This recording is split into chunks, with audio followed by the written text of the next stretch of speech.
Hello, everybody. This is Joshua Hatton with One Nation Under Whisky podcast. I'm joined today, and I'm joined, as always and forever, with someone who came to me this morning, and he said, not unlike Jerry Blank from Strangers with Candy, he said, I got something to say! I got something to say!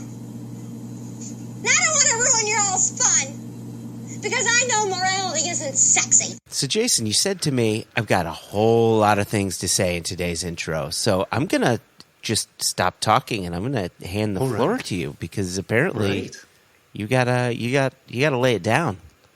I do. There's a lot of business to be covering here.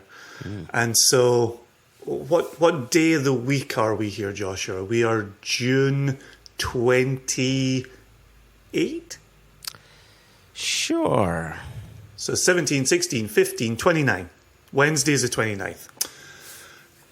As we sit here on June 29th, the day this episode is dropping, there has been some good news to share in the whiskey world and beyond. Yeah, and I'll get to the beyond a little bit later, but you realize this is a One Nation Under Whiskey episode, not extra. I know, right? I know. And so these are more kind of personal notes from within the whiskey world. Okay. Yep. So I received a press release from Catoctin Creek Distilling Company. All right. Obviously, Scott and Becky Harris and their team. And the title was Scott and Becky Harris receive Discus Dave Pickerel Memorial Craft Member of the Year Award. Catoctin Creek Distillery owners recognized as industry leaders by the Distilled Spirits Council of the United States and fellow craft distillery members at annual conference. One of the key elements about this award is it's for leadership. Through the pandemic, through the tariffs, through the tax news, if you still remember when craft distillers were facing, I don't remember the exact number, but an insane tax hike on their double products. Digits, if I'm not mistaken. Oh, frightening. Yeah. Frightening numbers. Stuff. Yeah. At all times, Scott and Becky Harris have been at the forefront. And so to see this award for them, to see good people and the right people being acknowledged just made me so incredibly happy. And I texted Scott right away and I said, listen, sincere congratulations to you, Becky, the team, to Catoctin Creek for what you've achieved here. And he wrote back and said, hey, thanks so much. But it's just such a nice pair of human beings, who do such wonderful work with distillation and beyond. They're the whole enterprise. They are the whole enchilada. I really love them dearly. That's amazing. You were calling them good people. And as you were saying that, I was thinking to myself, isn't it nice when good things happen to good people? Oh, 100%. 100%. Especially because it was through such a trying time, right? It was the beginning of the pandemic when they were shutting down. They were moving over to hand sanitizer. Even actually, talking about tax, when the tax bill came in to distilleries who had shifted to producing hand sanitizer, it was actually Becky Harris who led the charge for that tax to be expunged. And she succeeded and saved distilleries hundreds of thousands of dollars when they got a tax bill for shifting to production of hand sanitizer in the start of a pandemic. She shouldn't have had to have made that fight. Right. But boy, if she didn't pull it off really well. So, see, isn't it amazing the power that people can have? Even small producers like Scott and Becky Harris at Catoctin Creek, when they raise their voices and they do it in the right way. It's and that and a bit of stick-to-itiveness, just keep on harping on it, keep on being the squeaky wheel, not just for themselves, but for everyone else in the industry. And that was the aspect I was about to mention there, is not just for themselves. Yeah. Like, they really see themselves as members of this craft distilling movement. And they do. They do diligent work on behalf of others. It's really brilliant. Such good people. So there you go. So I don't want to belabor the point. I did want to celebrate it, though, and I did want to make our One Nation Under Whisky listeners aware. And I know in this year we've been talking a lot about our own Catoctin Creek project with them. And actually in the last episode we had Ian McAllister tasting it with us and saying magnificent things at Glen Scotia. Absolutely brilliant. So exciting. Speaking of Ian McAllister at Glen Scotia, I was having a meeting with Jess, and this was after the episode dropped. And I said to Jess, that's our first interview together out in the world. I hope you felt like you had space to speak and space to ask questions, and I didn't just step over all of, because you could take up a lot of space, spots. Jason. Let's be very honest about that. I feel like when you spend years recording with Joshua Hatton, you really get into the habit of fighting for every second your voice gets heard. And Jess gave me the floor, and that I'm not used to that at all. So in talking to her, I said, look, I just hope you feel like you had space there. And she said something brilliant, and I said, look, can I share that with One Nation Under Whisky? And she said, yeah, go ahead. She said something brilliant. So you know how we're always talking about recording these interviews in such a way that our listeners feel like a fly on the wall, and they feel like they're just seeing a very real conversation happening. Jess's comment, from being such a wonderful supporter of the podcast and listening to every episode and every interview, she said, when I was sitting at that table with you and Ian, I felt like I was getting an up close and personal experience in an interview being recorded. Yeah. And I had to remind myself, I'm an active participant in this. They can hear me if I speak out loud. And I thought, oh my gosh, we've spent all this time making it a successful fly on the wall style of interviewing. Yeah. That when somebody gets brought in from that world, they go, no, just keep talking. I'm listening. I'm enjoying this. Yeah. Keep doing what you're doing. Isn't that brilliant? So I was this past Monday, I was at the New York Indie Spirits Expo, Dave Schmier's event, Dave Schmier from Proof and Wood. And it was a great show, busy show. And there were a few times where, behind the table, I've got Kilhoman and Glen Alecky and, a few other bits and bobs on the table, Arden American.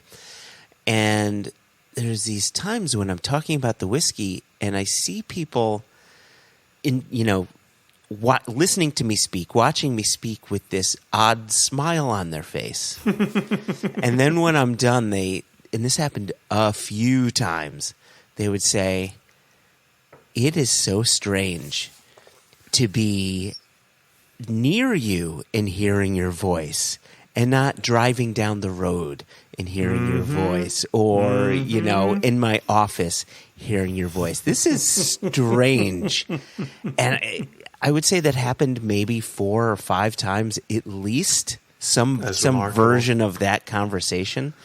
So Jess was not alone, except she got to be part of an interview as well, which was great. And I thought, just listening back and having edited that conversation, of which there wasn't much to edit, but just listening back and hearing some of her insight and some of her questions, I thought that they were brilliant.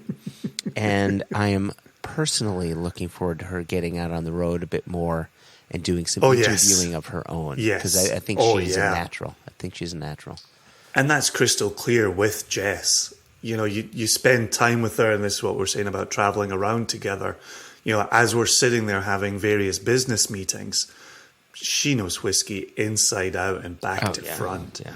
And it's so cool listening to another perspective. You know, you and I have experienced one another's perspective for over a decade now. Mm-hmm. And I don't want to say it's getting old, but you know, I feel like you can fill in my gaps, I can fill in your gaps. It's always the gap with you, Joshua. I saw your eyes light up. I saw your eyes. Yeah. And so it's nice to not know what question Jess was about to ask. It was not, and I honestly, I'm not saying that in a mean-spirited way. I know you're kind of chuckling over that. Well, I feel as if you're saying that a relationship has gotten a bit missionary over the years. Is that what you're trying to say? Not in the slightest. No, I know when you like to be slapped. I know when you like to be tickled. Like, I'm not going to say it's missionary. I'm just saying, you know, I just know your moves at this point, and you know my moves. Yeah. That's fine, Joshua. Yeah. That's fine. You know, I think we're still very much in love. It's okay. It's okay. I'm not looking to find another partner. We're all good. Don't worry. So, wasn't that fun? Wasn't that a fun comment? So yeah, really. Really like that. Okay, next point of business. Moving along here. We, sir, have concluded our woodcut series. So you really have a lot to say. I feel, so let me just say this really quickly.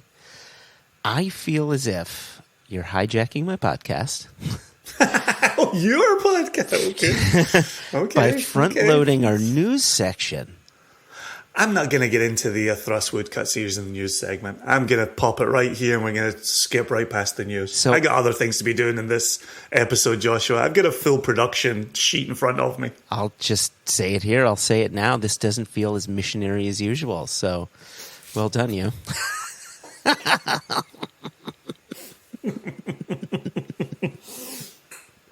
This is what they call mixing it up, my friend. No, listen. If it was the news, I feel like we'd be talking about the launch of it, or we'd be talking about the impending arrival of it, right? For me, that's the news. The reason I want to bring this up now in the intro is because this is about the nation, and this is about the support of the nation. Mm-hmm. The fact that we could tease a wet bunghole to the nation. Jesus. These are all technical industry terms. They are. They 100% are. No, I'd like you to continue, please, because I'm almost there.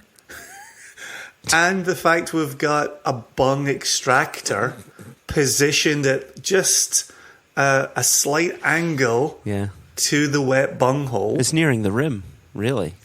It is. Yeah. You're exactly right. So you're exactly right.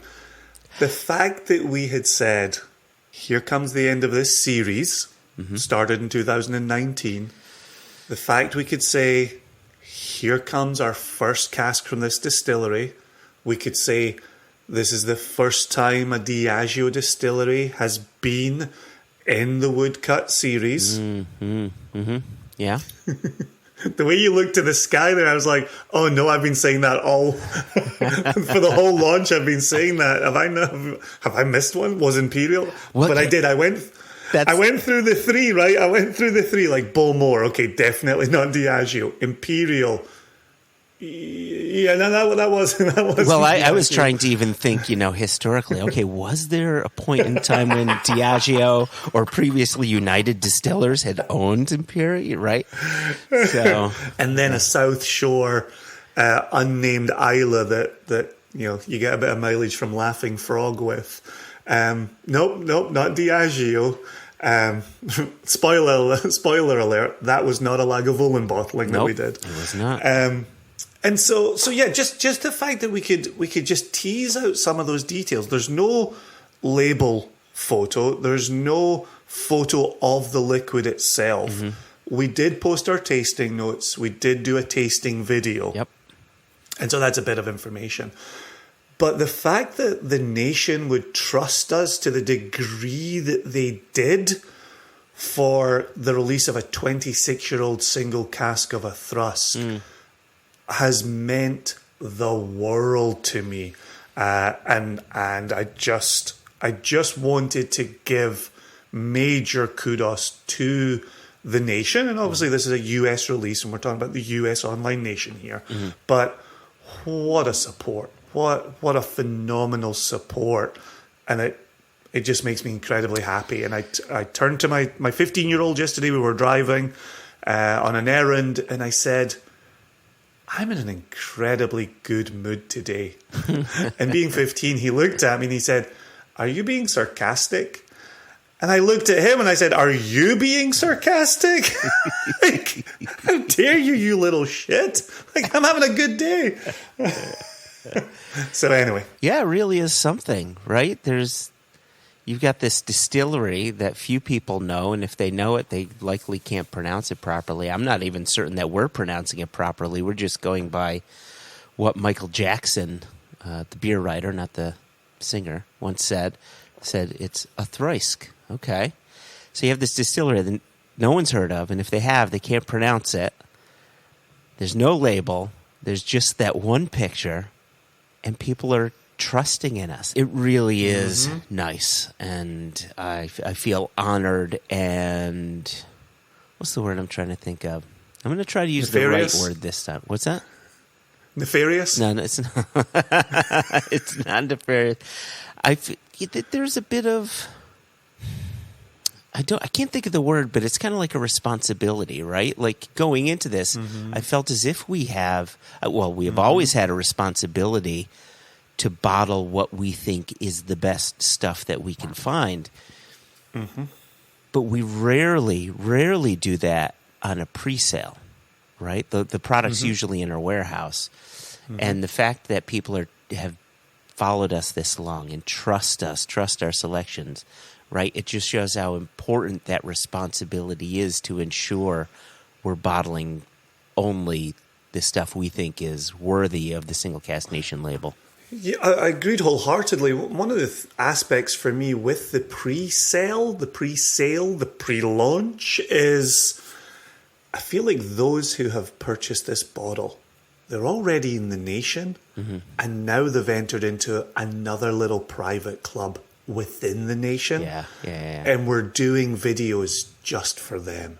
And we're releasing photos just for them. Like, they will also be released later to everybody in the nation. We do respect the entire nation. But as we are going through the processes of putting this project together, we've got a little band coming with us, a little trusting band who we get to say, hey, you, when you trusted us in June, check this out. Have a look at this over here. Here's a little conversation to be had. I just think that's such a fun little wrinkle that, as you rightly say a moment ago, we don't always get to engage in, right? You know, the thing we talk about with Elijah and with Jess constantly is there's so much hurry up and wait in this industry. Yeah. And there's so much wait, hurry up in this industry as well. And so we don't always get to give every cask its due. We don't always get to celebrate it. And here we are closing out a woodcut series with a celebration. Will we at any point in time, to those that have bought into the pre-sale, issue more wet bunghole pictures? Or is it just going to be the one wet bunghole picture? I think it's the one. I think the follow-up will be ahead. And then a follow-up will be, maybe some filled bottles. Oh, okay. Maybe we'll show them being filled. Oh, okay. Maybe we'll show them empty, and then we'll maybe a video of some bottles being filled. Yeah, nice. Yeah, it's going to be fun. So I know I've commandeered our intro here, but as we're talking celebration here with the end of the woodcut, I'm going to bring up one more piece of good news, and this comes from today's subject. All right. So you and I subscribe to Gerry Duggan's Substack. Oh, 100%, yes. And of course, Gerry Duggan is our man of the day. And so Gerry Duggan, and again, in early June, sent out a Substack with the title, Some Good News. and then his subheading is, I'm not known for splashing sunshine around, so just take it. It just, when our listeners, listen to today's interview, I think that tone will come screaming through the radio. 100%. Oh, he has such a way with words. Anyway, continue. So a bit like the press release that we covered from Catoctin Creek here, I'm just going to give you a few sentences here. And so Gerry writes, when I came to Los Angeles in 1998, one of my goals was to join the Writers Guild of America. Mm-hmm. He goes on later on. He writes this paragraph. Okay. I've made a good living providing writing services for almost a quarter century. And even though I was nominated for a WGA award and even wrote a few of their awards shows, mm-hmm. I did that as one of the WGA's Little Lebowski Jr. achievers. And proud we are of all of them. However, I was never a full permanent member until I received this email. Thank you for sending in the contract, Gerry. I am pleased to inform you that your writing services of a first draft screenplay appear to make you eligible for full current membership with the Writers Guild of America West. Congratulations. Whoa, that's awesome. Something he has wanted since 1998. Oh, man. Came to fruition in 2022, just as we were interviewing him for One Nation Under Whisky. I just want to personally say, Gerry, you're welcome. I'm glad Joshua and I could help you achieve this. Where would Gerry be without us? I mean, think about it. He's been plugging away for 25 years. He finally speaks to us, and now he's recognized. The reason that we're making this point and certainly making this joke is the number of times Joshua and I will text. You know exactly what I'm going to say. We will text one another and say, did you hear so-and-so left such and such a place? Uh-huh. Invariably within 3 months of us interviewing them on One Nation Under Whisky. Yeah. We've been doing this for, we're now in our 6th season. You could go back to, 2018 and say, oh, look at that person. Like, oh, well, they're no longer with their gig. It's the fact it invariably happens within 3 months of us speaking with them. Do you want to know the latest? Sure. You already know the latest. I'm sharing the latest with the listeners. So we interviewed Skinny Roberts when he was with Black Raven Brewing, and we had a great chat with him about beer production and even kind of beer finishing and beer cask projects. He is now with Copperworks. Amazing. Yep, that's some fresh information. I was doing... it's so funny when you mentioned the Gerry Duggan thing and how we were able to make him a full, fledged member of the Writers Guild. Mm-hmm. I was thinking back to a fellow comic writer of Gerry Duggan, Mr. Garth Ennis. If you remember, we interviewed him about 3 years ago. And 4 years ago. 4 years ago now. But here's the thing. He's had 2 hit shows since. He's had Preacher, and now he's got The Boys on Amazon. Right? I tell you, man. He worked his ass off just to get people to notice his comic books. He talks to us. Now he's got 2 hit series on his hands. 2 of them. I tell you, Judge Dredd was barely known globally before he spoke to us. Yeah, barely known globally. Yep. It was barely a global sensation with a Sylvester Stallone movie under its belt before he spoke to us. Followed by a Carl Urban movie with the lady from Game of Thrones, Cersei, which was the much better Judge Dredd film. come on, that Stallone Judge Dredd film was not good. I have a sense that Gerry Duggan's version of Deadpool in the comic books became the inspiration for the Ryan Reynolds movies because Hollywood knew Gerry was going to be on One Nation Under Whiskey in the future. Oh, yeah. All joking aside, just so we're clear, because I know sarcasm doesn't work over text. I hope it works over podcast, and I hope our listeners know enough about us. But if we are attracting Gerry Duggan fans to this episode, I want to be crystal clear. This is a huge honor and a huge treat.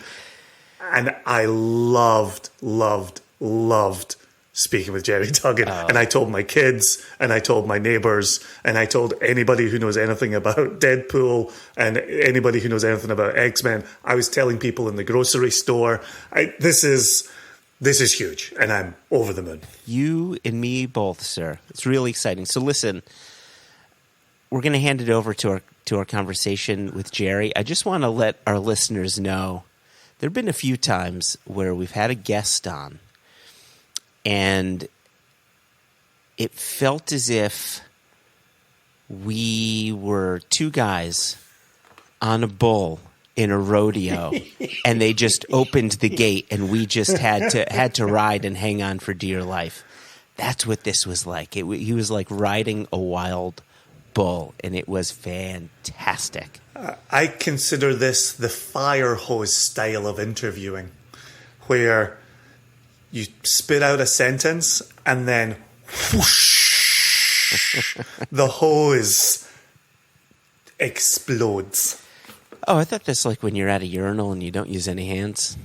Oh, interesting. Mm-hmm. It's called the fire hose. Interesting. That explains why you're watching me the way you were while I was saying those words. We should cut 3/4 of this and get to the interview.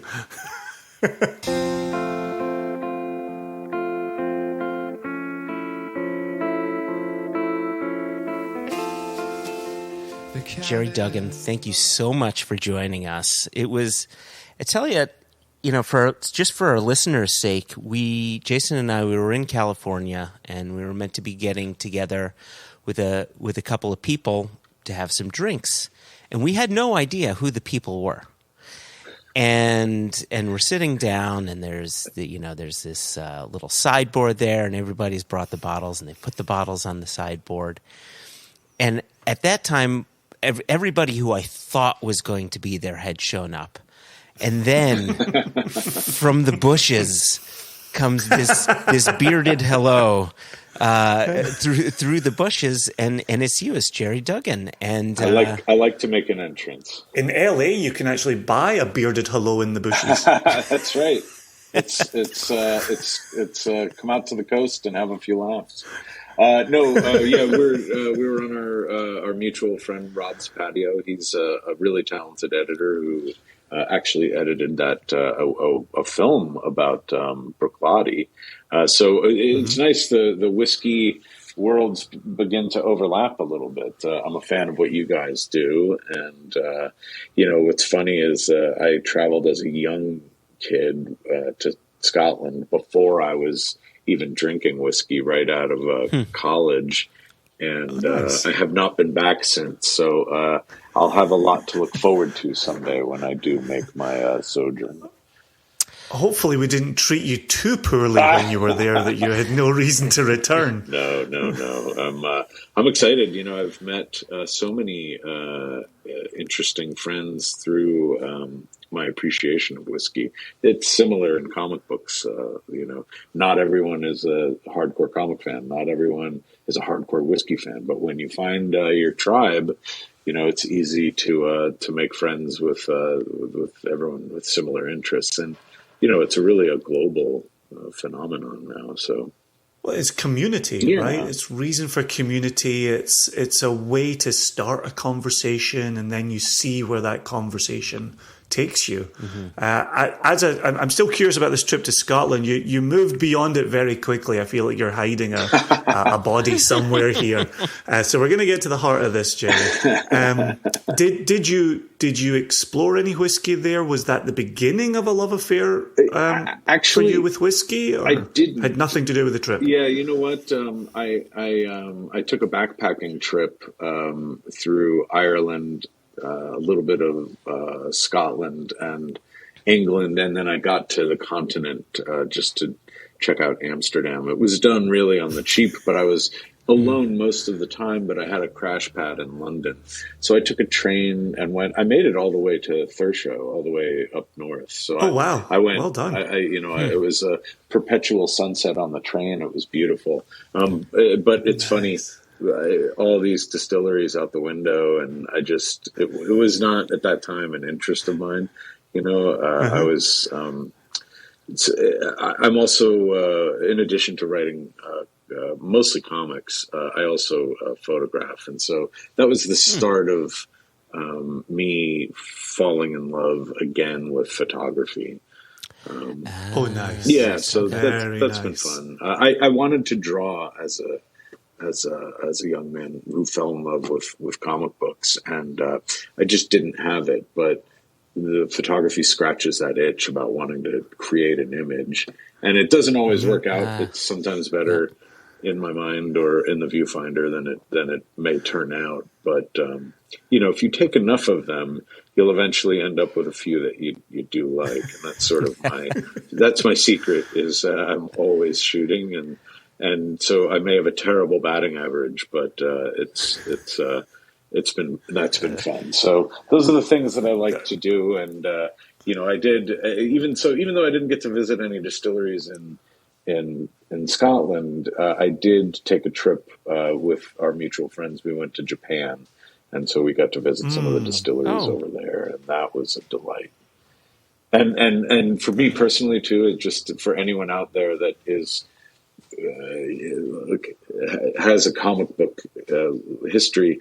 I grew up reading Frank Miller Daredevil in the 80s, and there was a lot of Japan that was woven in there. He was reading manga. He was reading Lone Wolf and Cub. And so it was in my mind always to try and go. And I had always found the excuse not to go. And so in late 2019, I was able to take a trip over finally. And I'm so glad I did, obviously, because the pandemic hit. I was able to sort of live in those pictures from Japan and sort of edit them and curate them for a long time. It did help to sort of get out of, how small our world became. It helped me make mine a little bit bigger. But I had already loved Japanese whiskey, and then going over there, holy smoke, and getting to visit those places was incredible. So we've got these 2 points on your whiskey line here. We've got Japan and distilleries in 2019. We've got a young Gerry in Scotland not imbibing. Where did whiskey enter into this for you? What did that look like? You know what? I got invited to a tasting, and it just started to click. It was actually on the same patio where we met in the San Fernando Valley. Going to a tasting, seeing that, it was really the single casks that began to sort of do it for me, where, I was also, I was born in New York, raised in Jersey, went to school in Boston. So there was sort of this always, especially in Boston, like it felt like alcohol was very much a part of the college scene. And I was actually a barback. So I was working at Bill's Bar and Venus across the street from Lansdowne Street, Fenway. And, so for a while I actually didn't drink because I saw so much sort of bad behavior. But then, obviously drinking responsibly and trying these whiskeys and seeing how each one was, could be very different, and how really there's like such art in the process, and that it's a collaboration between the liquid and the wood. And I'm collaborating all day long. I'm in I'm in comic books. I can't draw, but I'm telling a story to my artists, and then they're telling that story to the audience. I sort of show up again at the end write some balloons and boxes and try and match my game to their game. But there is, I think a direct line, but from a comic book collaboration to like a whiskey collaboration, in that I think, if I'm the liquid in all of this, the artists are the barrels, and I would not necessarily write the same way for each artist.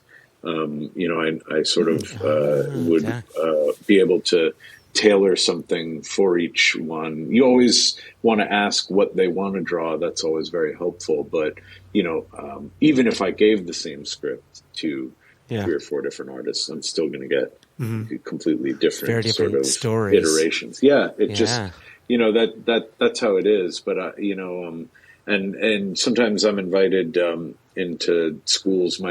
My son, pre-COVID, was in grade school here, and they found out that I worked at Marvel, and said, "Hey, would you come in and talk to the kids about art and making comic books?" And I always just tell them, "You're never going to be great at everything, or if you are, congratulations, you're a 1 in a million."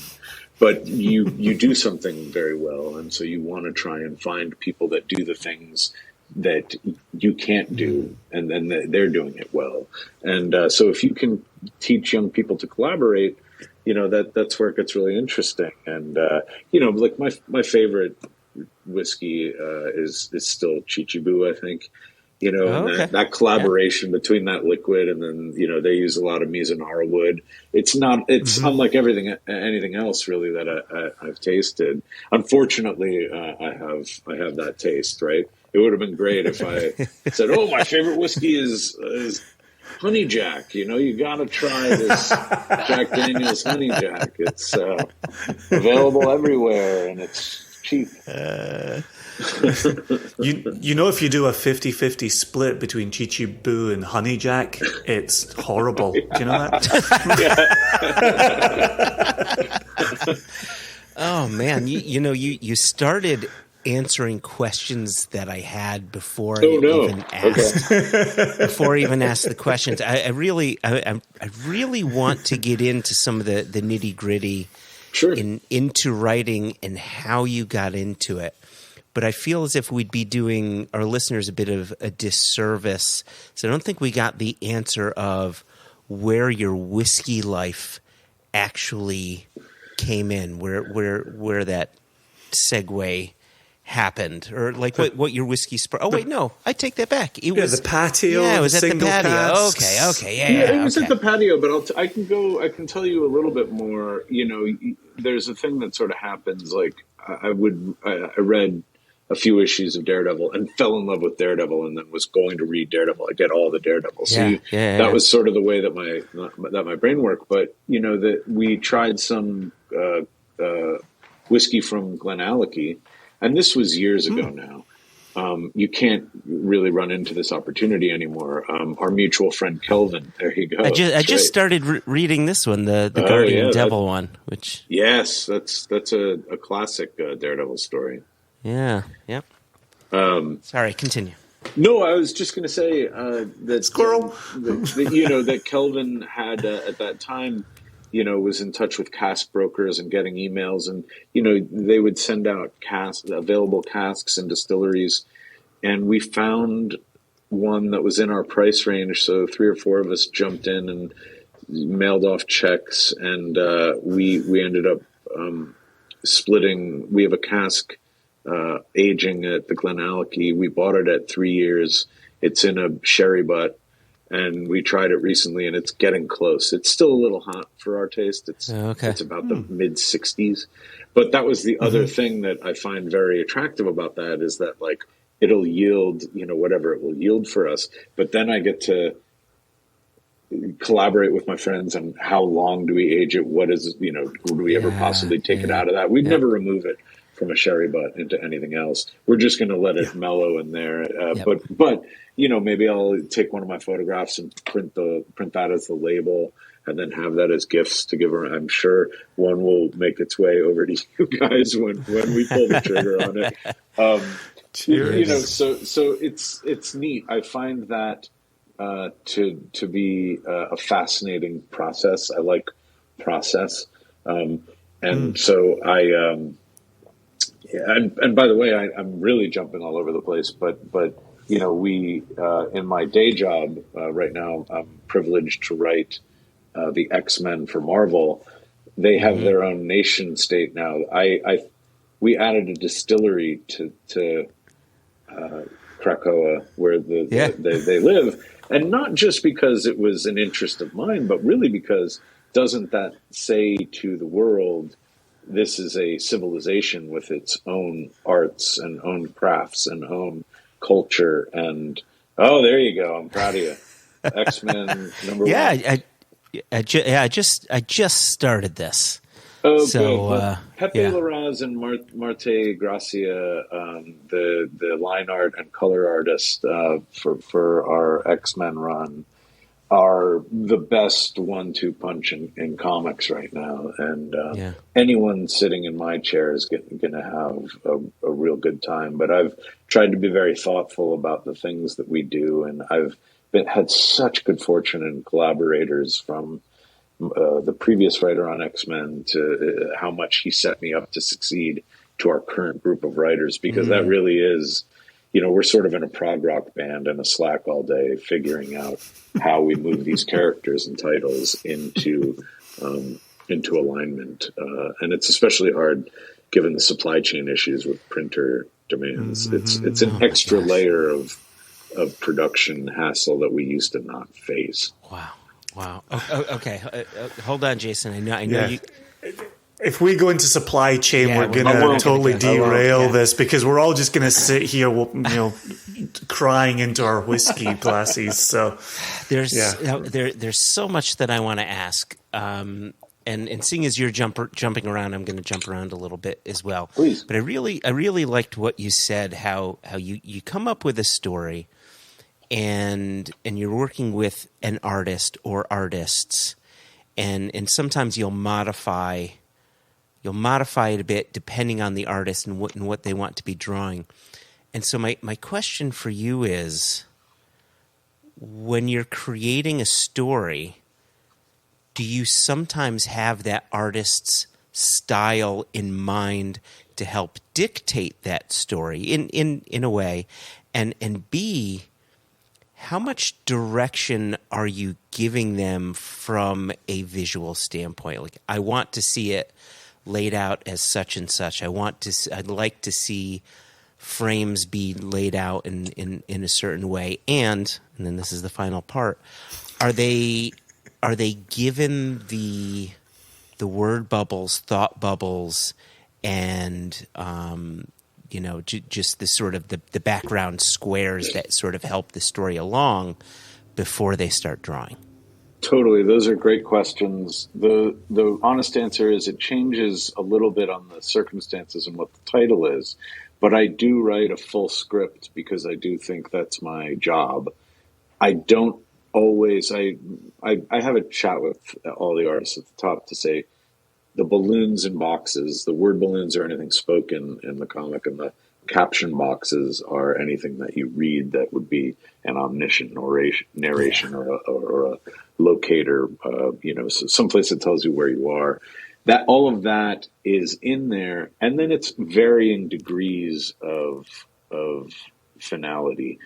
Certainly it tells them, even if I have an entrance into a room and someone says a line, someone has a balloon, and it's not funny yet, I let them know the balloon's there so that they can accommodate it in the layout. So the first thing that happens is the artist will take, and often they'll print out the script, and then on the page, just do boxes of what the page then looks like. Jack Kirby did a lot, with four panel boxes. Alan Moore became very famous for using 9-panel grids. I like to sort of, for instance, Phil Noto is very painterly, and I try to give him or a Pepe Larraz a lot of room to breathe, because they will just knock your socks off. My friend Scott, who I do a lot of comedy work with, if I put 11 panels on the page, he might add 2 more to get to 13 or something insane, but that's, that again, that's just, that comes with the familiarity of working with someone for a long time. So we do, there's never any one comic book script. There's the one I do for the editors once for Marvel, if it's a Marvel comic, they approve it. It goes off to the artist.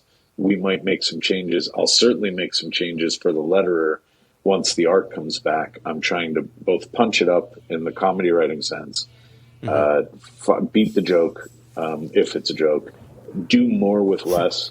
If I have a scene and it's the ice storm and there's they have to have a back and forth.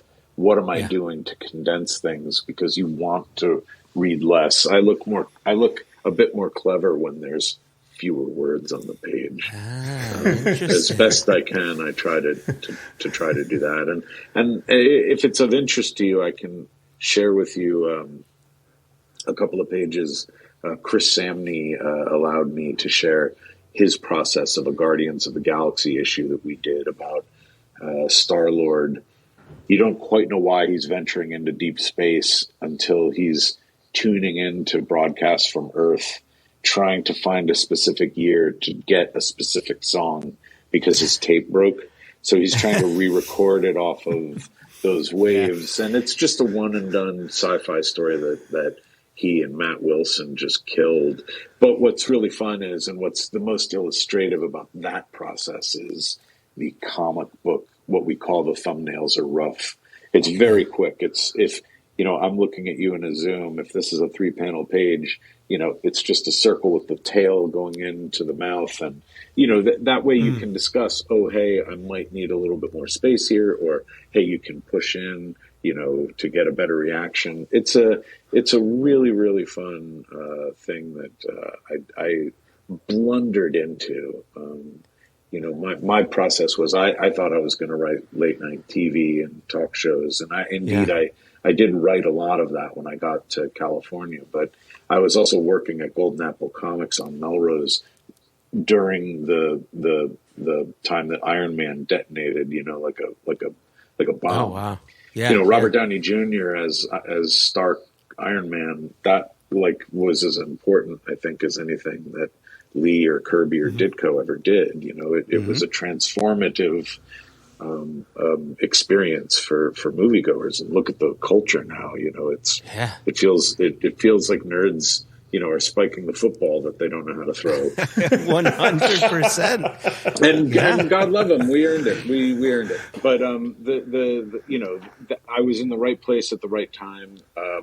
My writing partner Brian Posehn was wrapping off of Mr. Show. I don't know if you're familiar with that. Oh yeah, wonderful sketch comedy show on HBO for many years, and we had a comic book about Santa Claus after the apocalypse. And we had met Rick Remender, who drew it. He's now not known for having drawn anything. He's such a successful writer. But the long and the short of it is, if you're interested in making comics, you must make comics. You can't apply for a job in comics without that under your arm. And you need to finish what you start so you can hand an editor a finished comic. And we like to say that breaking into comics is a lot like breaking out of jail, in that once you do it one way, they kind of brick off the way that you did it. So I don't know if you can go from like the dick and fart joke factory that I was working in to then doing that. Maybe you can. I feel like they filled it with cement and mined it when I crawled in. But what was transformative for me was working with Brian and Tony Moore and getting a shot at Marvel in Marvel Now, which is almost 10 years ago now, believe it or not. And we were knocking on the door of Deadpool for a while because they saw us as comedy guys. And we were happy to be known as anything, like any guys, right? And so, again, more luck and timing. I got to write Deadpool. We hit. And we had this long run, and then, Ryan Reynolds leaked his test footage. and anyone in that chair was on a rocket, whether you knew it or not. And again, all of our artists were so good and so funny and made us look so good. And we had this epic run of Deadpool, and more than I ever wanted to. And honestly, I probably kept a lot of interesting Deadpool from getting to print for how long I was in the chair telling Deadpool stories. So I've gotten very, very lucky in all of those collaborations. And now have the dream job, now I'm writing X-Men. Yeah. So as you I love the way in which you present yourself, because you're kind of like, I did this thing, but it was a decade, but you just covered it in 1 second. So pause there. Yeah. So when you came out the bushes with us in LA and onto the patio, you were introduced as the person responsible for the movie version of Deadpool that we've all fallen in love with. And you were very humble in the moment. Well, but a really hard oversell. I mean, I think my friends would like to think of me as that guy. That's not true. The person responsible for Deadpool doesn't really exist, in that Deadpool is like Freddy Krueger with so many mothers and fathers. Gail Simone, Joe Kelly. We have Fabian and Rob, who originated the character. And I don't know that anyone necessarily in those early days, Ed McGuinness, gets enough credit for. Deadpool was a labor of love. Deadpool back then was, hey, you've got a mini series. Oh, you've got an ongoing series. It's going to be 20 issues. Guess what? Sorry, now it's 10 issues. And so there was a lot of fits and starts. Again, I was very lucky in that the world was ready. It was standing on my predecessors' backs at that moment. Whoever was at that moment was gonna hit it, was gonna have a really good time. And we were supposed to hit. We had Jeff Darrow on covers, who, again, going back to Frank Miller, did hard-boiled, super hyper-detailed covers, hilarious covers. Tony Moore, who collaborated on The Walking Dead with Robert Kirkman, did the first arc of Interiors. It's gorgeous. And then we had Mike Hawthorne and Scott Koblish and all these wonderful artists that would come later, who carried us around. There are times, the super fun thing about being part of a team is it's great if you can hit a home run. And some days you need to hit more than one home run. And some days maybe you don't. But that's okay, because someone is going to knock something out of the park. We did stories there that, I'll be proud of them forever. And, Deadpool was already in the movies. Ryan, it's funny. I think Fox did not necessarily believe in Deadpool, and I can't speak for the movie guys. They've been very kind to us over the years. But they had their own, collaboration going on, and their own. I think if they didn't feel like this, I would understand if they did, carrying around Deadpool like a wounded war buddy, going, I believe in this. I know this can be a super hard R fun experience that'll blow the doors off. And of course, until you do something, then you look like geniuses. And they were pulling money out of that budget. They were giving up big fight scenes, going in and So my hat's off to them. I do think the definitive Deadpool is probably, the one that Ryan and his collaborators cooked up for the features. That's what everyone knows, and I'm thrilled for them. Well, actually, what I was going to ask you was, do you think Deadpool as a comic lends itself to the big screen, to the movies, in a way that perhaps some other comic books don't or haven't? Is there that kind of humorous sensibility works as a movie? Like, it doesn't take itself so seriously. Yeah. And sometimes if you run into a Superman or a Captain America or a Thor, like it feels much more serious and much more into itself, where Deadpool is so self-referential, and deferential. It's a great question. I mean, the way that I approached Deadpool was that I approached him like tofu, in that he would accommodate really whatever you were putting into the sauce. And so they obviously had a tremendous sense of humor, and they took the piss out of a lot of the superhero stuff. You know, Ryan riffed that line, you know, when he went to the door in Deadpool 1, where about Fox not being able to afford more X-Men. You know, I don't think they had that till it was on its feet. And that ended up being the loudest laugh line in the movie. And, you know, but I will say, you know, some of my favorite Deadpool stories, whether they're the ones that I collaborated on or not, are horror stories. But you can really, you know, he used that sense of humor as a, you know, like a masking technique. He's a horribly scarred figure, and you know, disfigured, and we made his. If he were a D&D character, a super low charisma, and not just because he looked like, you know, that you pushed him out of a car. You know,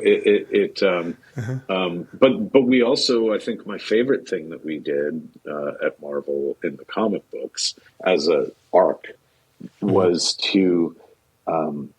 We knew that we were going to be, and this is the fun thing about being in what we call the big room at Marvel, the editorial room where a lot of the writers and artists and editors get together to plan out years in advance.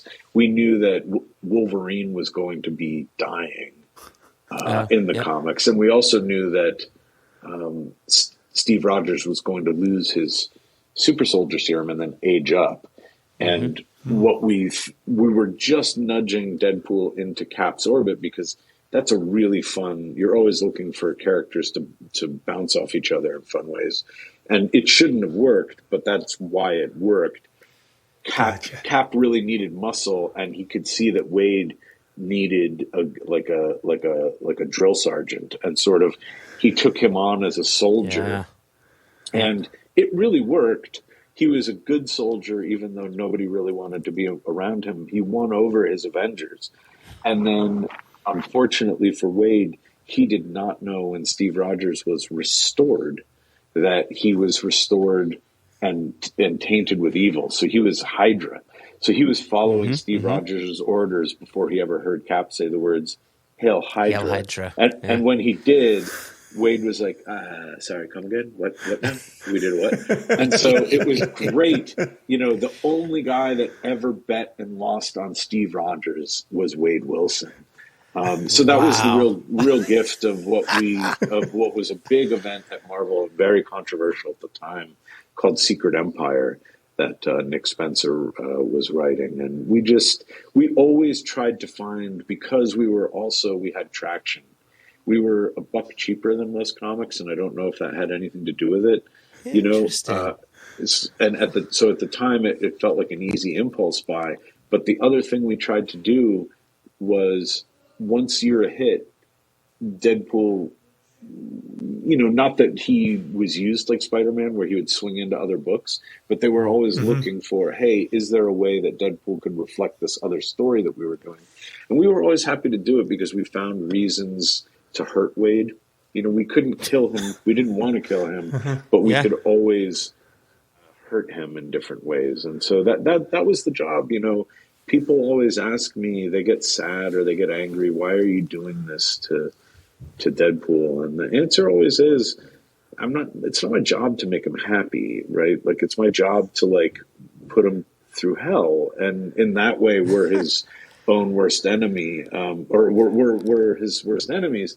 But we actually, because it was Deadpool, we could have him acknowledge that. I thought I had this great idea to end my Deadpool story, where I was like, I'm going to show up in this comic very, right, like very egotistical. But I said, well, Wade will get so angry. And then I go, oh my God, I can't do that. Grant Morrison did that in Animal Man.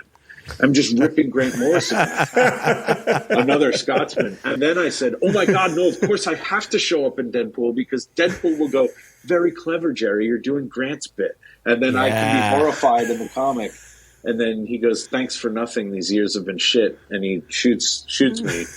And, you know, again, it felt too much, but I couldn't talk myself out of it because I didn't get a chance to ever, like, thank everyone that, like, really, you know, I write a script. It takes about a week. It takes about 2 months sometimes, 6 weeks, 2 months for an artist to draw a script. So it's you know, it's tough. Huh.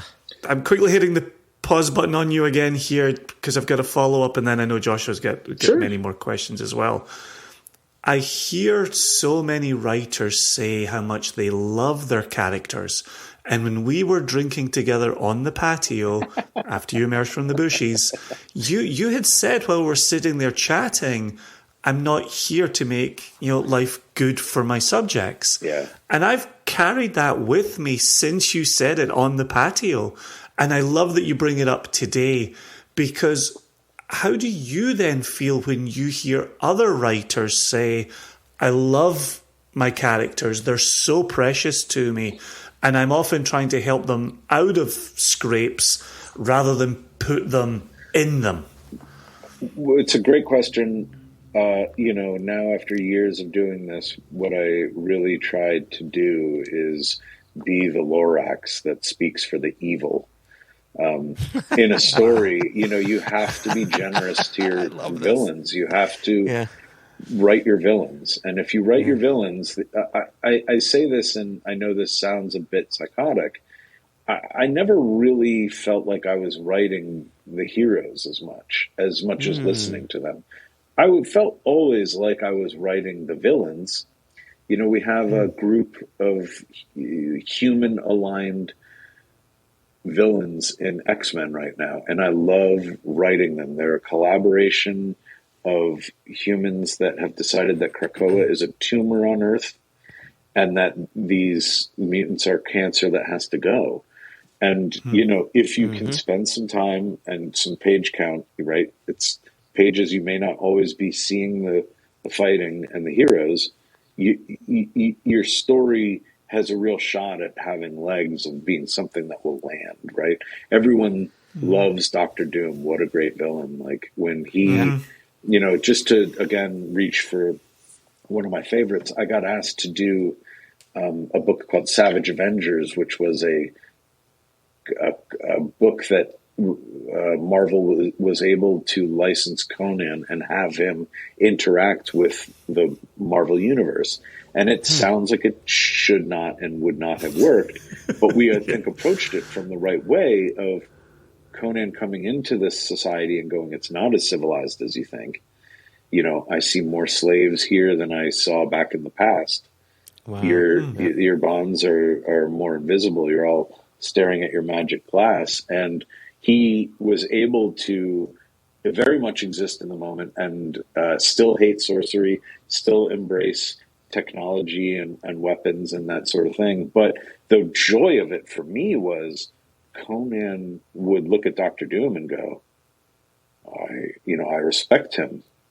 He's done what I want to do. He has Doomstad, a castle. That's what my destiny is. He would probably see someone that he might have to shank someday, although we gave them such a big problem that they were uneasy allies.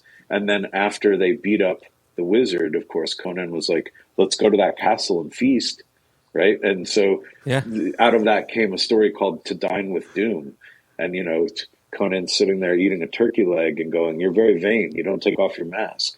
And, you know, then like off comes the mask to go, let's see if you can keep eating, looking at this face. But it was, you know, again, just give your villains a chance to kind of vamp. And, you know, that I think that's for me anyway. You know, as much as it would be important to write a great Spider-Man story, unless Peter Parker Spider-Man is doing something like pushing against something, you're probably just going to kind of be spinning your wheels a little bit. So be good to your villains and, enjoy having the black heart in your chest. That's we'll all live forever, embrace the evil. I'm here to promote being a Sith Lord. Things I didn't expect to hear in today's interview.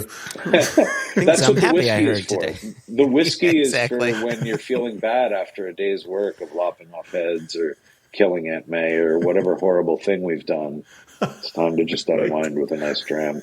So earlier on, you talked about getting into writing comics, and if you wanted to get into writing comics, well, you had to do the whole thing. And then I think even further back to when we were emailing about, trying to set up a date to record, and you had touched on this idea that we probably have a lot in common between the comic book world and the whiskey world.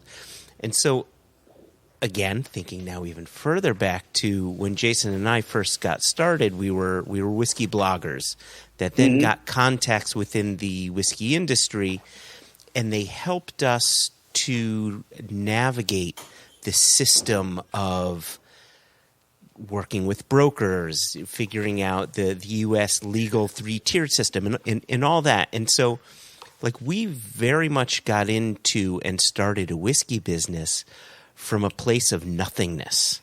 Yeah. And so I'm wondering what your adventure looked like getting into comic books and what sort of help you had along the way to get where you are to now. Well, it's a great question. Making an independent comic book, what we call creator-owned, where the writer has equity, the artist has equity, maybe some of the publisher has some equity, is very difficult. We like to think that we're aggressively progressive in our stories, and that is true. We also have a very 20th century business model, what we call the direct market, where comics are not sold on newsstands anymore because they're not returnable. So the glory days of sort of buying your son or daughter a Hulk or Batman or Wonder Woman at the checkout lane is gone. So what comic fans need to understand, or what comic readers and especially retailers and creators need to understand, is the primary market for comic books is the comic book retailer. They're ordering everything and they're paying for it, whether it sells or not. And I assume that's true in your business, where you're selling direct to consumer, right? You have a mail order business, but you also partner with retailers. Well, yeah. I mean, legally, we have to do import and distribution and retailer. So behind the scenes, it's all following the rules. On the surface of it, it looks as if people are buying directly from us. Meanwhile, we have a legal system that we are following. Of course. Right. All makes perfect sense. There is a lot of change in comic books now. Substack is in the game, where people are digitally publishing comic books and then taking those digital comics and then doing a nice hardcover. Nobody wants single issue comics to disappear, but as inflation goes up and printers either shutter or have labor issues or paper shortages or whatever, eventually that's probably going to be the Achilles heel of single issue comics. It's not the desire, it's the actual production of it. And I could foresee a time when we start doing almost what we call digests, or the manga model. Hey, here's 120 pages. So as an experiment, for instance, this summer I have a comic book original graphic novel, a hardcover, 120 pages, called The Dark Room. And it's a super fun comic. It combines my love of photography and comic books. Wonderful artist, Scott Cristiano, who a friend introduced me to. And as an experiment, we just went to the book model. We probably would have made more money going, hey, here are the single issues, and then here's the collection, and then here's the hardcover. But we just, to try something different, we wanted to try and shake things up. Image Comics, for me, has been my home for creator-owned comics, and they're wonderful. They're an umbrella, so they don't own anything. What Image is this umbrella that a lot of different creators can gather under, go to the printer together, get a good price on paper, get a good price on shipping, and best of all, own our own material. So it's like a co-op almost. Yes, like a co-op. It's it was started by creators. It's so that it was, and obviously we they make money. They're vested in the publishing, but in terms of the IP, if a studio wants to come calling for The Dark Room, I would say, thank you very much. Let me introduce you to my reps. It's not something that is controlled by Image or any other entity. And it's something that we can exploit in our own, any way that we choose. If it's time to make T-shirts, we can make T-shirts. If we want to do toys, we can do that.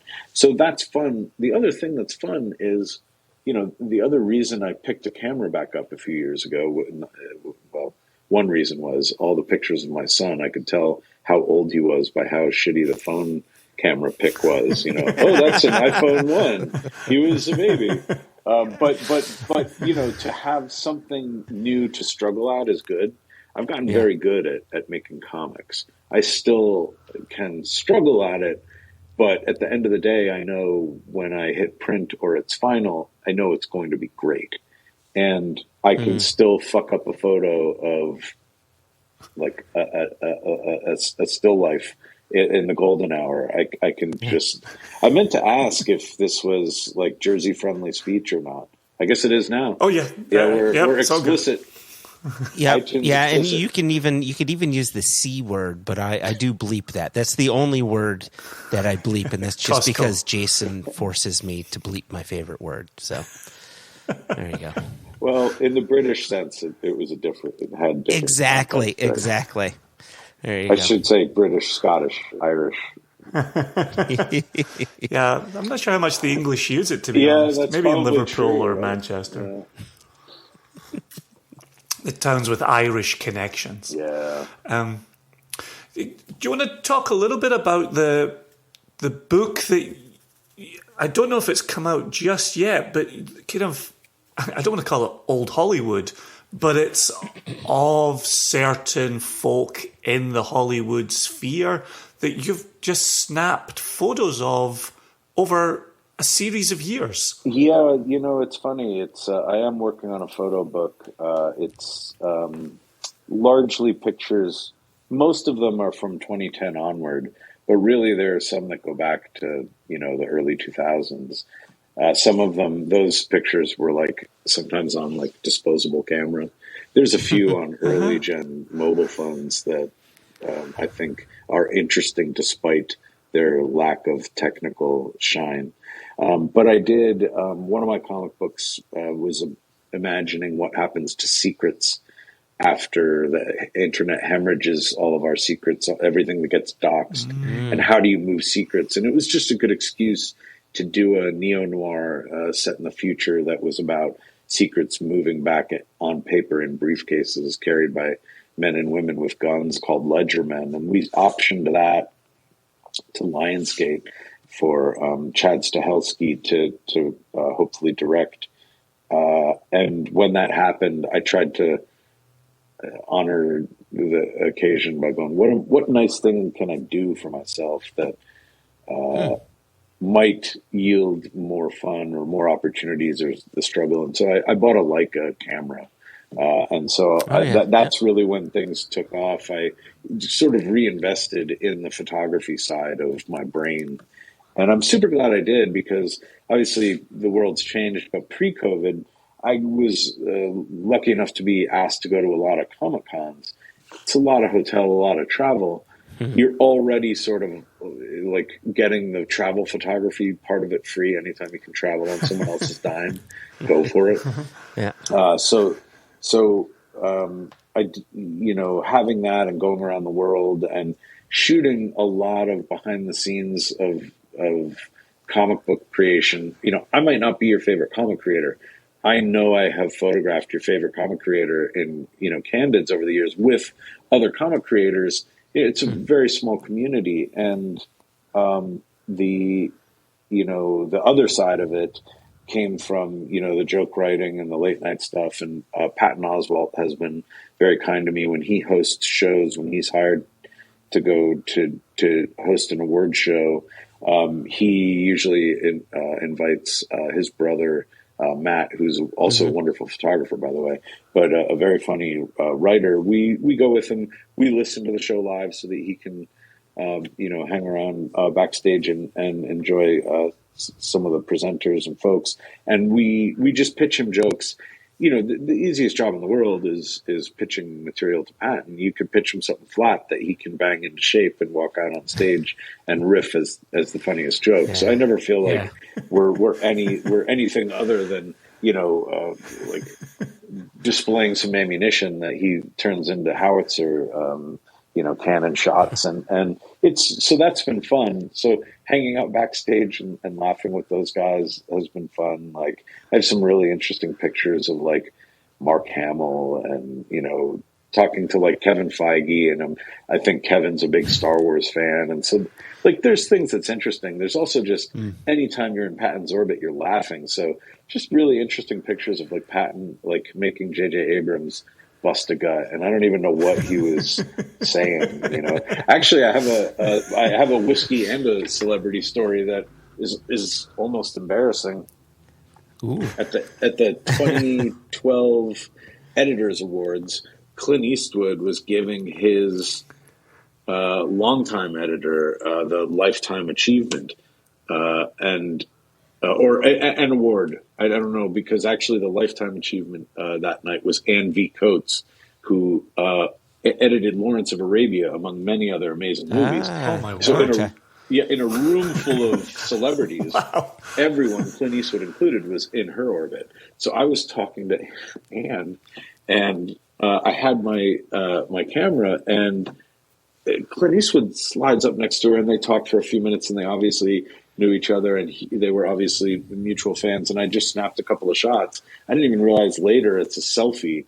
But later that night, I offered Clint at the moment, because I think we had a Lafroig. I think Patton requested a Lafroig be there, and just as something to share around with everyone. And I asked famous sober gentleman Clint Eastwood if he would enjoy a Lafroig, and he looked at me, and this will be the worst Clint Eastwood impression you'll ever hear, but he said, "Thank you, young man. I don't imbibe anymore," and I was like, "Oh yeah, it's only been almost my entire existence. My bad." So that was the exact photo I was going to ask you about. Oh, that's because funny. I must have seen ahead of you at all times. Yeah, every time through the whole interview. Because I think I saw that on your Substack when you were talking about this upcoming book. And what I loved about it, there's two parts to this, where number one, for us with whiskey, there's so many stories told about being in warehouses and crawling over casks and finding forgotten casks in distant corners. And it's not true. Being in a warehouse is much more like standing there, your feet are freezing, the warehouse is so cold, you can't really taste what's in your glass, but you're chatting to the people around you and you're having that good time. Yeah. And it struck me in some of the photos that I saw from you that were backstage, when you're out in the theatre and you're on stage and it's glamour and it's glitz, here you are snapping these photos backstage or in the green room when folk are just chilling. They're just chatting. They're not on. Yeah. They're just with one another.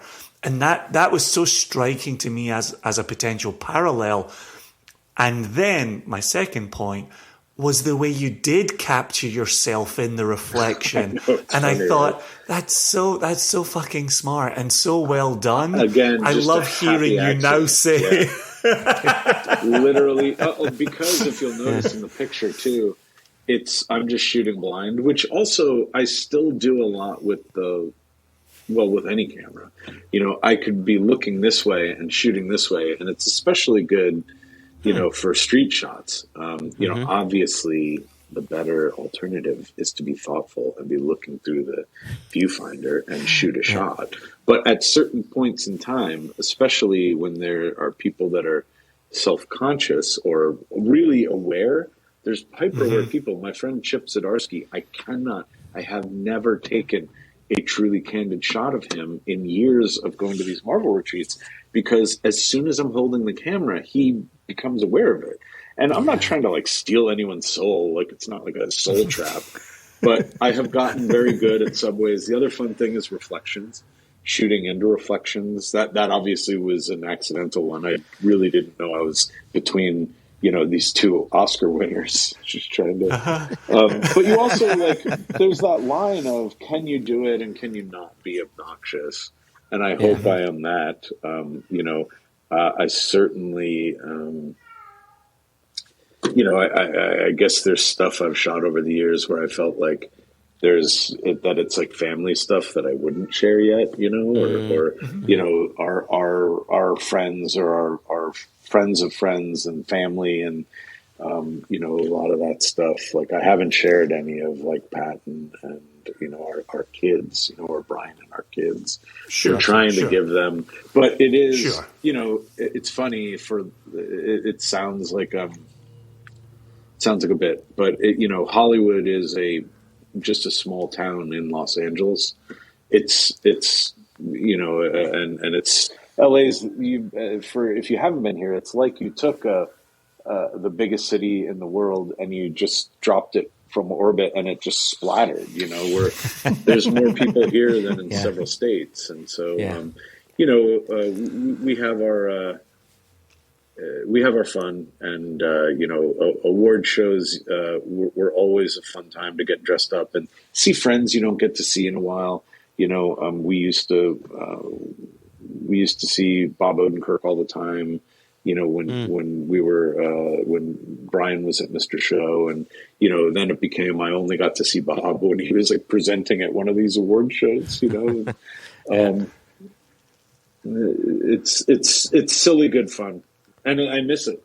I never thought I'd say I'd miss award shows for having written so many weird ones. My first award show was VH1's Big in '03. It was a made-up award show with made-up awards. Even more made-up than most other awards. But Outcast... I was going to say, there you go. The other ones that come from nature. Yeah, I didn't have my camera that night. I would have loved to have. But I saw Outcast play. There is a weird award show season that is sort of a cottage industry. Like I always see the same teleprompter operators. And it's just... it was funny. Yeah. That's really funny. I want to touch on X-Men really quickly because you had said, you said now I'm living. I may be putting words in your mouth, but I think you said now I'm living the dream. I'm writing X-Men, and I think again back to me and Jason as independent bottlers, and we think about the various distilleries that we want to bottle from, and I wonder if you think of characters or teams as different distilleries, like, I finally got to write for this, or I finally got to tell this story through these characters. Yeah, that's interesting. I mean, I guess Wolverine would be a heavily peated. He'd be some sort of single cask Ardbeg with a high ABV. But yes, the real answer is, for me, the X-Men was always the dream job, and I thought I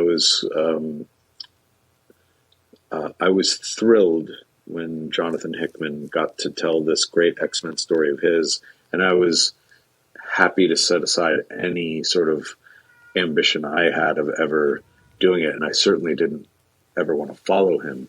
Yeah. But he was such a good collaborator and set me up so well, and as a kid, going to the spinner rack in a Five and Dime or the grocery store. I went to Steve's Sweet Shop in Hohokus, New Jersey, long gone. But on those days, I think New Comic Day was Tuesday. That was when the new periodicals cycled in. And I basically knew which day of the month was a Spider-Man week, which day was going to be an X-Men week, and which day like a G.I. Joe was going to come out or something like that. Yeah. And I would go every week. And we had no idea what was going to be in that comic at that time. Maybe we knew the cover that we were looking for, and that's it. And that was something that we're really trying to bring back, that sense, because the way that we solicit things, like whiskey, like, hey, here's the ABV, here's the cask, here's the whatever, here are the tasting notes. It's, it's so subjective, but we do that in comics too, where we say, here's who's in it. Here's what we're doing. Oh, and don't forget, like Spider-Man fans, check it out. So you blow then the cameo, right? Yeah. We try to, and what I think Jonathan was very good at, was if we are asking you to pay for it, we are trying to keep it a deadly secret. There are multiple big, huge secrets about to drop in the X-Men universe of things that I think are really going to catch people by surprise. And we have jealously guarded them and asked our artists not to do any works in progress. Sometimes, and they're all great. Like when an artist is drawing, sometimes they'll post, here's the thing that I'm working on. And, when they're working digitally too, it's almost like a movie, a little animated movie. You can see how, or it's all fascinating. We also just know our great advantage is we are telling hyper-violent soap operas with the best characters in the Marvel Universe. And we're excited about it, and our fans are excited about it, and we want people to be able to enjoy it. Again, we are the research and development now of the superhero culture, and we take the responsibility very seriously about trying to preserve story. Because otherwise, we don't understand why you would pay any hard-earned money to be entertained. We are entertainers, and we have to entertain, and we have to crush it every time. So there's that pressure. The fun thing, where Whisky and comics are very different, we tell a story, and it's forever. If we hit it, it's forever. If we crush it, it's forever. It will be talked about. That was the fun thing, working in a comic shop on Wednesdays when people would come in, they would read their comics or buy their comics and then stick around and argue about stuff. Oh, well, I won't talk about it yet because you haven't heard this. But, with whiskey, especially single cask whiskey, right? Like every time you enjoy a little bit of it, there's a little bit less of it in the world. I have years ago, I bought for my 50th, which I haven't hit yet. I bought an independent bottling of Glenfarclas, the old particular 50. So I had that to look forward to, and I'm glad I did it then because I'm not 100% sure that I could pull the trigger on it right now or not get yelled at. So I was very forward thinking at the time. But it's a single cask. It's in a sherry hogshead. It's like 58 or something like that. I think 58%, somewhere in there. Really nice. And when we crack it, there will be that much less of that cask in the world. And obviously silent distilleries, right, are sort of the most, when I took that Japan trip, we found really interesting places off the beaten path that were serving like Hanyu, so they had still single cask Hanyu, which was obviously Ichiro's grandfather's distillery. And, it felt like guilty. Like I felt like I was like, I should atone for this, but it was incredible. A good Catholic lad atoning over there. I see you, Gerry. I see you. But this is so interesting what you said a second ago, because obviously for us with releases over the years, and people say, "Oh, do you remember that Amrut?"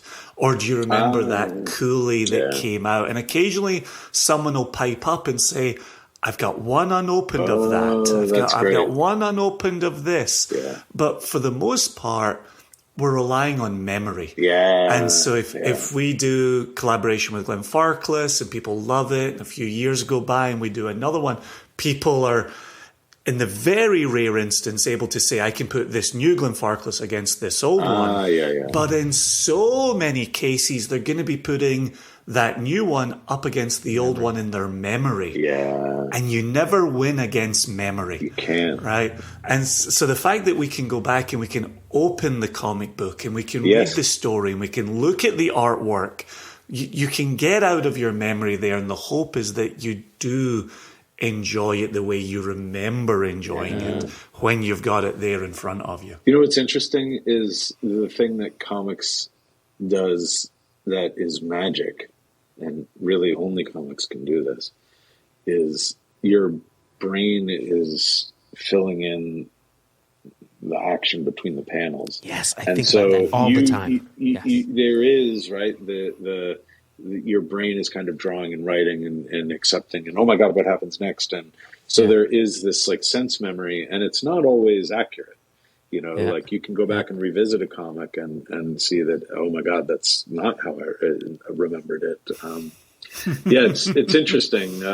You know, the other thing that is this actual smell of old comics is really great.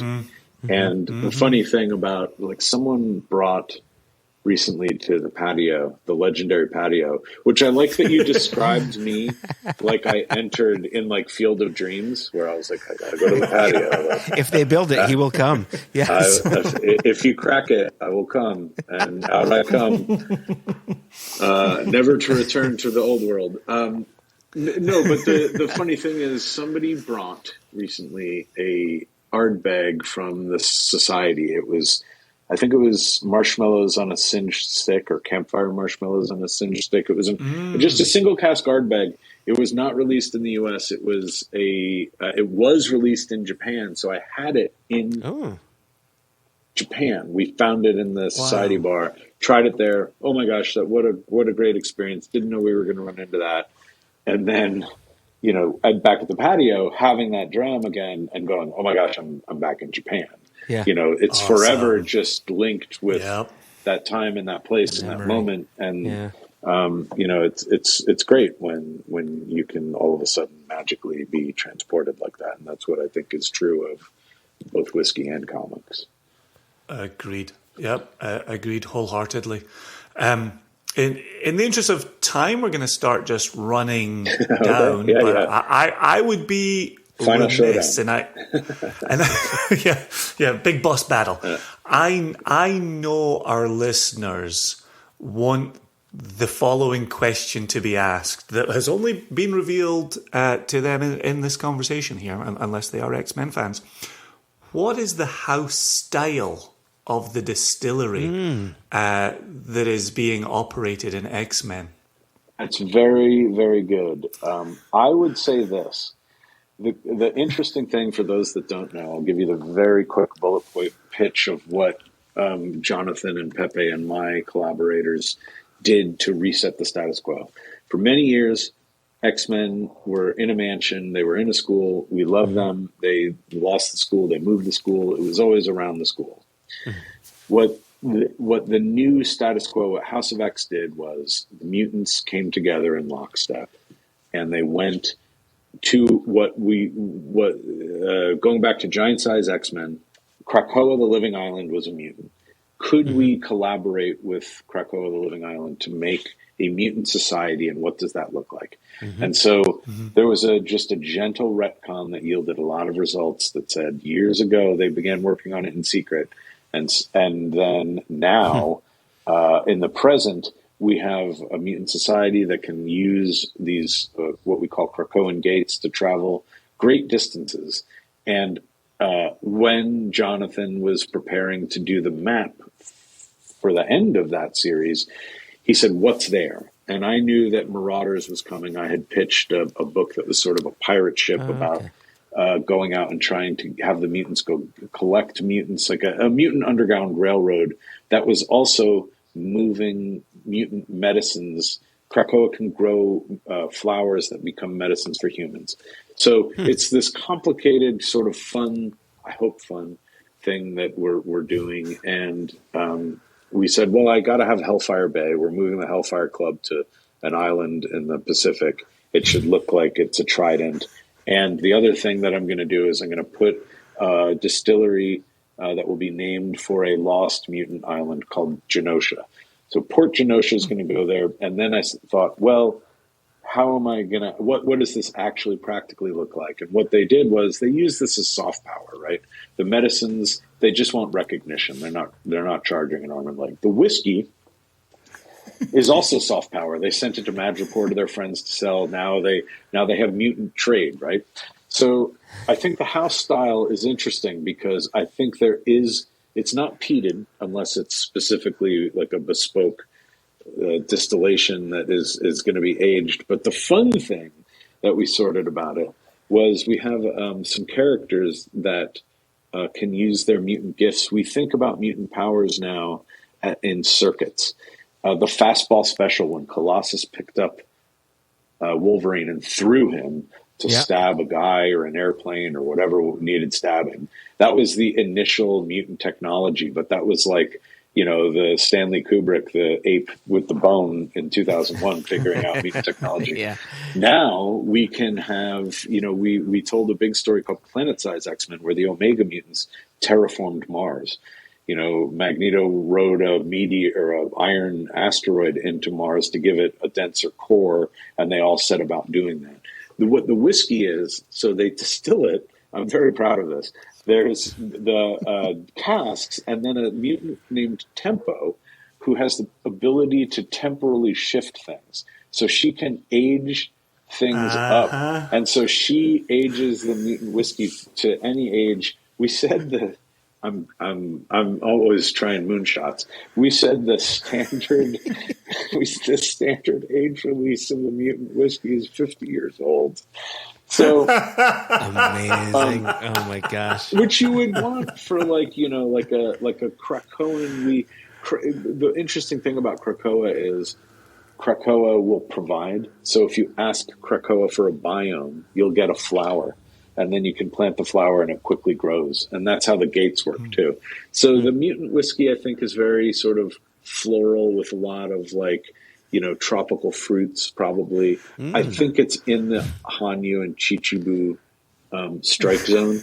And that's just because honestly, cooking that stuff, experiencing Chichibu for the first time, going, hey, I could be a master distiller on Krakoa, figuring out what are those things that we want to do, that we want to give.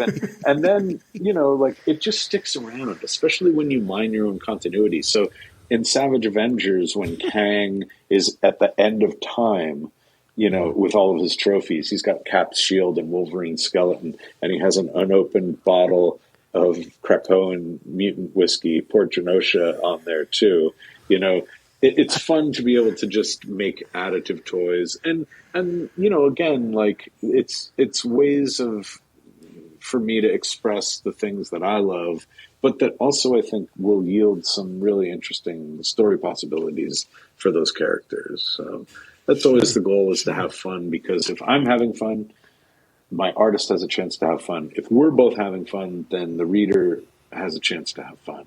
Yeah. 100%. Yeah, brilliant. Yep, agreed. A long way to go to answer, it's Chichibu Hanyu.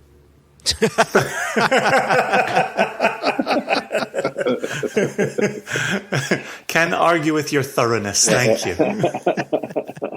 So we have a question that we always get our guests out on, and you started touching on some things. Obviously, I imagine there are certain things that you cannot talk about. But as you look into the future, the next 2 years, 3 years, 5 years, what are you most excited about, whether it's your writing or your photography or what have you? What has you waking up in the morning? I'm super glad that we seem to be coming out of this pandemic. I know it's not over, so I'm excited to get back to traveling. I would really love to haul my camera around a little bit. I bought a light. I was gonna A-team together this magnetic light, and I thought someone must have had this idea already. So I've got this light that I can put on it's magnetic, so I can throw it. It's LEDs, and I can change the temperature. So I want to do stuff like that. Oh, nice. I want to get back to traveling. I'm super excited about the X-Men. We're just wrapping up year one of a multi-year plan that has broad buy-in at Marvel. And we really think it's going to be a special story that has a chance to really be a forever story. And I hope our love of X-Men is true. Everyone from our EIC down, CB, Jordan, my editor, and then all of our collaborators. So we hope we're telling a story that you'd be proud one day to have in an omnibus on your bookshelf. I'm super thrilled about my creator-owned work. I hope you guys get a chance to enjoy the dark room this summer. I'll placed an order for it. Oh, God love you. Well, thank you. I appreciate that. You told me you had children, so I got to support you. I love buying shoes for my son. He loves shoes. He needs food. He's a huge fan of the internet and electricity. And he's coming into being a really young man. My family, we managed not to kill each other through quarantine, and he's off into 8th grade next year. And I'm very proud of how I don't know what it would have done to me to be trapped with my parents when I was in 6th and 7th grade. I don't know. I can only imagine. So I did try to be very laissez-faire throughout it all, when your 7th grader said, "Hey, I'm really curious about Goodfellas. Can we watch it?" And I'm like, yeah, it's time to learn about the mafia. What better time than now? What better time? Yeah. But that's a great question. What about you guys? Or what are you excited for? Jason. It's always the same thing. Is that traveling? I'm going to be home in Scotland in May, actually. This episode might come out after Joshua and I have been to Scotland. Oh, wonderful. But I'll be home for the first time since January of 2020.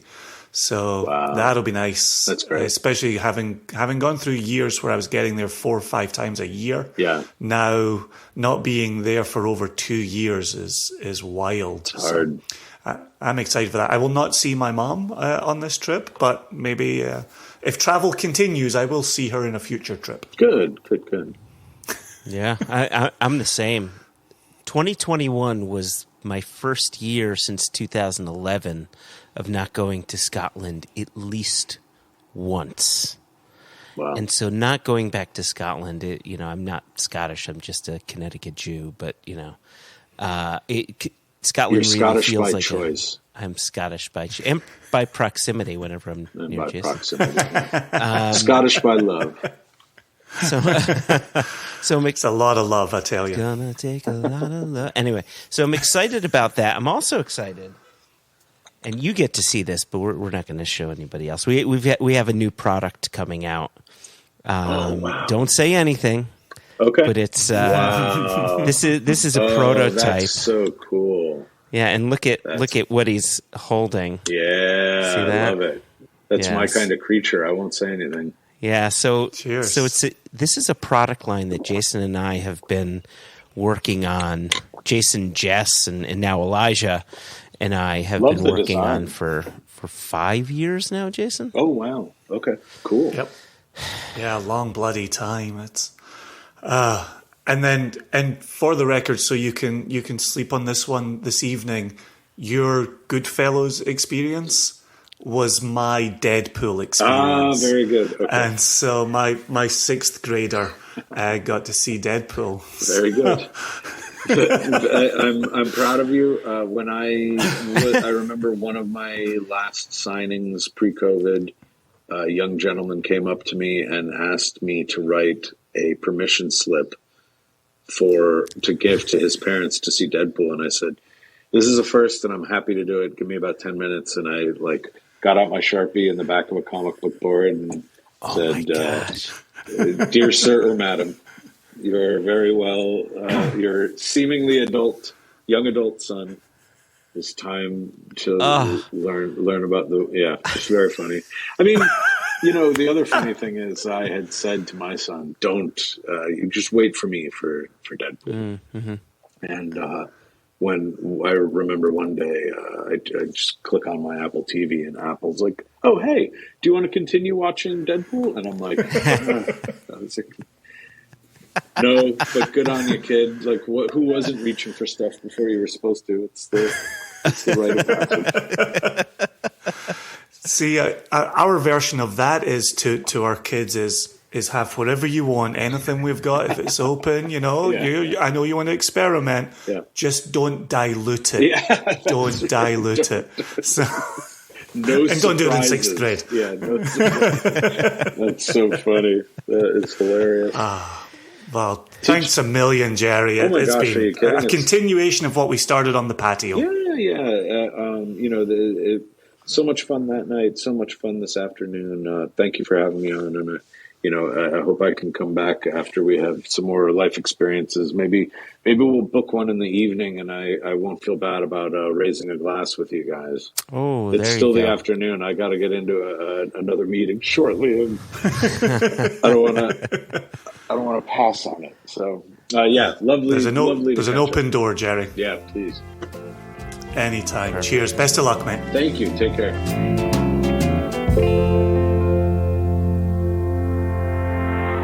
Sincere thanks to Gerry for joining us, for taking the time out of his schedule to meet with us. Sort of a busy day for him, but it was. I'll tell you this really quickly. I was with my rabbi the other day, and I was talking about. You weren't expecting that, were you? I love the fact that this sentence just sounds like the beginning of a joke. So let me tell you. I was with my rabbi the other day. Oh, this is going to be good. Buckle up, friends. This is going to be good. No, I was telling him, he was asking what's new, right? Because I see my old rabbi once a month. We have breakfast together. And he always asks what's new. So, I said, oh, well, I celebrated 50 years with Haida, her 50th birthday. And this was new, and that was new. And I mentioned bumping into a very old friend of mine who I hadn't seen in years. And he said, oh, that's great. Was it serendipitous? And I'm thinking back to this, and I love that question. I think back to our meeting, Gerry Duggan. Mm-hmm. And I say, what a serendipitous meeting. What a nice happenstance, whatever it is. What a nice surprise to be introduced to this person who I've been a fan of his work for some time, and apparently he's been a fan of our work, which is kind of cool. Very cool. Yeah. Very, very cool. And the fact that he had no airs and graces. The fact he just walked into a little whiskey gathering to drink some whiskey.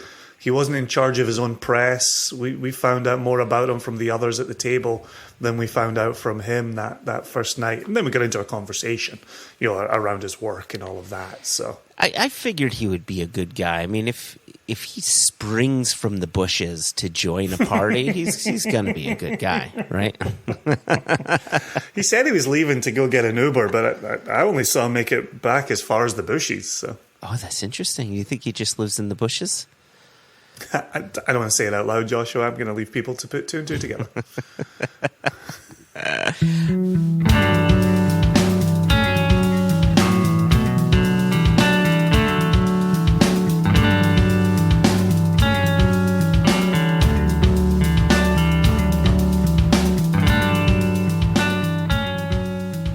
So you had said to me during the break that we do have a bit of news.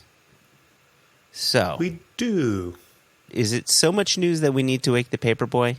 100%. Yep, 100%. Oh, wow. No doubt about it. I'm not vacillating on this at all. Wake him up. Extra, extra! Read all about it. Life story of Playboy Penny. Extra, extra! Extra, extra! Read all about it. Me and that Playboy in trouble again. You've woken him. Now you have to satisfy him. It's like paying the ship guy on the river Styx. You got to pay him his due. Okay, get this in your lug holes, paperboy. Next week, immediately after July 4th, we will be launching lottery for 2 Wild Turkey casts. You can help yourself. 90s LA DJ, 2 Wild Turkey cast. So ridiculous. So the 2 Wild Turkey casts are coming. That is exciting. They will be sold via lottery as we've done in the past. We have a 9-year-old and we have a 12-year-old. And for the first time, one of them, you can guess which one, will have a price tag different from the 101, which is our usual homage to our friends at Wild Turkey, our friends the Russells. Correct. And if I'm reading the room, it's the 9-year-old that's going to have the different price? Only you would try and confuse people on this. Only you. Only you, 1990s LA DJ, would try and confuse people on this. The 9-year-old will most definitely be $101. Yep. And we're just finalizing various costs for a final price on the 12-year-old. So that's exciting. Get signed up for the lottery. The bottles will start shipping the week of July 11. So that's very good news in a podcast full of good news. At the same time as the Wild Turkeys begin shipping, we will be releasing a rather exciting collaboration with Black Button, who are in New York State. Yes. Oh my gosh. This one I'm insanely excited for because it's not a single cask. It's a marriage of 4 casks of whiskey, 4 23-gallon casks. And I know some people are going to say, ooh, 23-gallon, that's a small barrel. Maybe that's not good whiskey. Have we bottled bad whiskey before? I don't think exactly. We have, right? And exactly. Yeah. Well, and just like we did, and again we mentioned it because it was such an important project this year. But we took 2 30-gallon casks from Catoctin Creek, combined them into the ex-Kilchoman XPX Hogshead, and so we don't often play around with casks smaller than standard 52, 53 gallon. But the times that we do, we believe we're doing it with good spirit, good liquid, good juice. And I think this is one of those instances. Yeah. Oh, I found this marriage of the 4 casks to be remarkable. Just good bourbon. And another exciting little bit of news about Black Button is come July 13th, we'll release our episode with Jason Barrett, who's head distiller. Am I right on that? I don't make declarative statements. And this is why sometimes, Jason, I make declarative statements because I was correct. He's the founder and the master distiller at Black Button Distilling. So, #I win. And as we explore in the interview, he has an interesting connection to Catoctin Creek. That's right. Look at that. What did I say last episode? It's all so incestuous. Right? There's no evidence that anything incestuous happened between Jason and Scott and Becky. I just want our legal team to know that Jason went on the record with a declarative statement that there is no evidence of what Joshua just is saying claiming. There's a connection to it. I don't know why you're taking the word that way. I'm owning that word. I'm giving it its own meaning. Said like a middle-aged white man. #take back incest. That's terrible. I don't know if I'm going to keep that. Thank you. I may or may not keep that one. Anyway, so that's our bit of Black Button news. We have our bottling coming out at the same time with the Wild Turkey. And with that one, I think we'll have around 450 bottles or so, which is good, right? I think that's what the label says, yeah. So, I think that's on that'll the label. be exciting. So we have our Black Button news. We had our Wild Turkey news. What else do you have for us? We are finalizing some labels. All right. For some more bottling in Kentucky that will actually be our own Copperworks. We've mentioned the Copperworks previously. We've run that interview with them as well, and now we're finalizing labels. American Single Malt, as we've talked about previously, is hugely important to us. And the success, gosh, talk about the backing of the nation. The success of the Virginia Distillery Company with that 5-year-old Spanish oak American Single Malt. Yeah. So great. Yep. And now here we are with a Copperworks story to tell. So we continue to put out some really wonderful, tasty, interesting American single malts. And that Copperworks is a marriage of 2 casks as well, right? So we have the Black Button, which is 4 casks, and the Copperworks, which is 2 casks. And right? This seems to follow something that we had been doing for a little bit, right? We did it years ago with our light whiskeys, sort of single batch nation. And then we've done it with some Scotch, right, with our Glenfarclas. But I think when it comes to our American whiskeys, we did it with the light whiskey. We did it with our Balcones, right? Mm-hmm. We did it with our Whistle Pig, the Tokai cask, and then the rum and vermouth cask, right? And seeing what these casks do together. And I am not going to go out on a limb and say we're fantastic blenders and blah, blah, blah. I think we're very lucky that we're getting some casks that just happen to fit really well together. Yeah, and I think when we have these opportunities, it speaks to a promise we made to the nation, which is always trying to increase volume and available number of bottles without compromising quality of selection. Correct. Yeah. And I think both the Black Button and the Copperworks deliver on that promise. That they do. There you go. That's it, Joshua. That's all the news that's fit to report. Before we start to close out, we got a really quick email from Ben Homan that I wanted to touch on. And this came in May, and here we are. What day does this episode drop? June 29th? That says. Right, and so I feel bad that we've let it sit in our inbox for so long. So Ben Homan, Connecticut boy, by the way, and part of my local whiskey group, I'll have to say, and his dad, Mark Homan, also part of my local whiskey group, sends us an email, and it's entitled Blind Tastings. And he says, hello to you all. Listening to the past couple of podcasts and doing it at my dad's house with him, a thought comes to mind. And I think he's referring to the Blind Barrels tasting that we did, right? Do you think that if someone randomly poured from your own collection, would you be able to guess what has been poured? Do you think... Did he write this email before we embarrassed ourselves? No, he waited until we embarrassed ourselves, I think.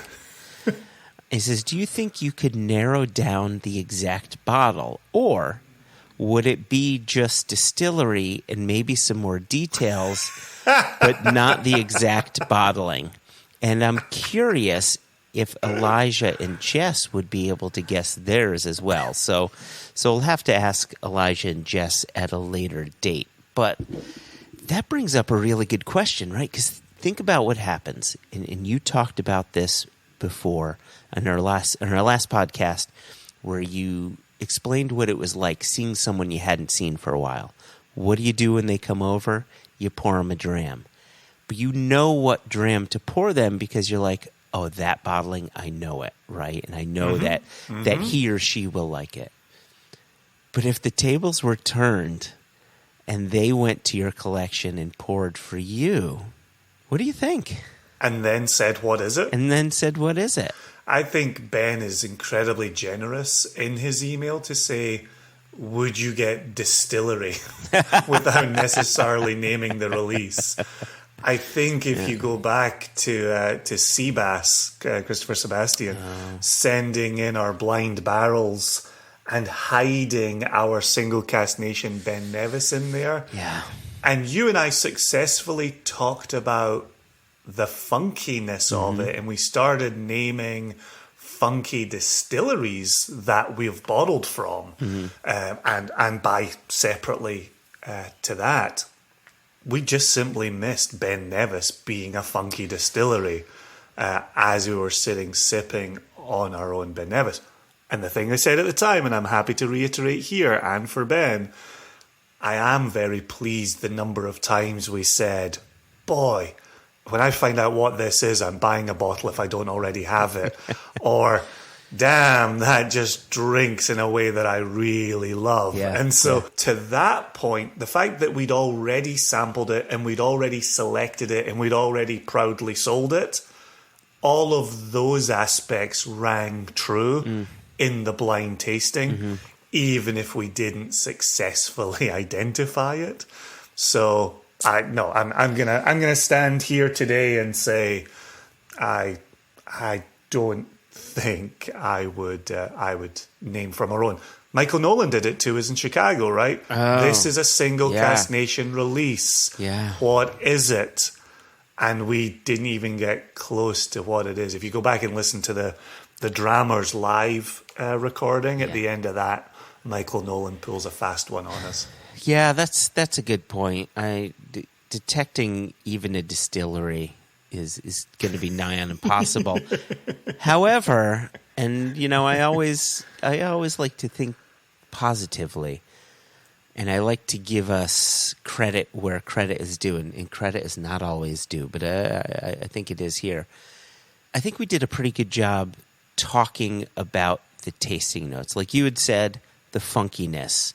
And there were certain bits and bobs that we got that I think really lined up to our own initial findings in that cask when we selected it from the get-go, right? So if anything, our tasting notes are reliable, and it's nice to know that we can go back to our own and say, all right, yeah, we still feel the same about it. That's cool. So, yeah, so we may be shit at blind tasting, but we're okay at tasting notes.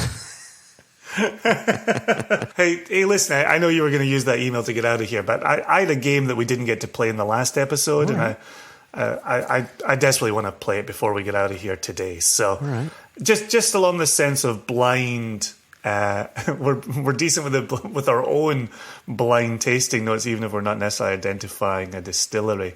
I want to dip back into, we mentioned him earlier in today's episode, I want to dip back into Michael Jackson's 1989 Malt Whiskey Companion. All right. And give you a quick little run around here. I'm curious to hear your thoughts here. Okay. And I love the fact that this comes from 1989. I will tell you the sample that he uses is a 1966. So. Oh, wow. Okay. Just old as all There's hell. been a lot of legendary stuff from 66. Okay. All right. So here we go. This assertive malt has never been, quote unquote, officially bottled as a single, though it is still available from merchants. Blank has plenty of character, but the elements are not well combined or balanced. The supply is finite since the distillery closed in blank and the equipment has been dismantled. Okay. There's then a sentence that Michael always has that gives away everything, and so I'm going to hold that sentence. There was first a distillery on the site in the 1830s, but this was converted into a brewery, and the present buildings date from 1875. The distillery was last operated by the Whitbread Brewing Company, at that time under its Long John subsidiary. Now, in 1989, the distillery buildings still stand, but have been sold to companies outside the drinks industry. Wow. Okay. There are a few details I'll go back and throw in there. So, but I want to give you the tasting note first. So this is 1966. This is a Gordon and MacPhail cask sample at 54.8%. The color is bright gold. The nose, ripe fruitiness. Fino sherry, ? Some phenolic smokiness. And I will help you out here. This is Michael Jackson 1989 phenolic smokiness. So take that as you may. The body, soft, medium, malty, smooth, with some syrupiness, which is not a word I say out loud a lot. Syrupiness. Ooh, okay. Palate, powerful, with honeyish sweetness at first, becoming gingery with some slightly sulphury sherry notes. becomes considerably sweeter when water is added. The finish is assertive and dry. And he scores his 1966 cask sample a 70. 7-0. Okay. So there's some clues here. So the distillery sits on a spot where a distillery once stood in the 1800s. It became a brewery. It was shuttered, I'm guessing sometime in the 80s. Lovely. I will confirm 82 for you. Okay. Fuck, that doesn't really narrow it down. It doesn't narrow it down. But, I know. And at the time of the writing in 1989, the distillery was still standing. Does he say that, or do you say that? No, because he's just writing in 1989. He says the distillery buildings still stand. Okay. I didn't want to mislead you if anything had changed in the last 3 decades.